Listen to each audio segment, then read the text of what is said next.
ఏడుస్తున్నావా ఈరోజు? ఒంటరిగా ఉన్నానని బాధపడుతున్నావా?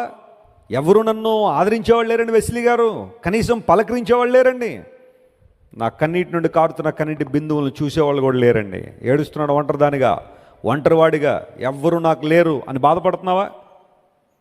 Claim this promise. నీవు పిలువగా దేవుడు నేనున్నాను అని వాగ్దానం చేసే దేవుడు ఆయన. ఎంతమందిని లేవనెత్తలేదు ఆయన. నువ్వు ఒంటరివాడివి కాదు, నువ్వు అనాథవు కాదు. ఒకరోజు ఇక్కడికి వచ్చేటప్పుడు కూడా బహుశా ఎవరు నేను సవాల్ చేశారా? నీ పక్షాన ఎవరుంటారో చూస్తామని సవాల్ చేసిన వాళ్ళు ఎవరైనా ఉన్నారా? ఈ మీటింగ్కి వచ్చేటప్పుడు కూడా ఏదో ఫోన్ కాల్ మాట్లాడి ఇక్కడికి వచ్చావేమో, ఒక ఆర్గ్యుమెంట్ జరిగిందేమో, నీ పక్షంగా ఎవరు నిలబడతారో చూస్తానని అటువైపు నుండి స్వరం విన్నావేమో.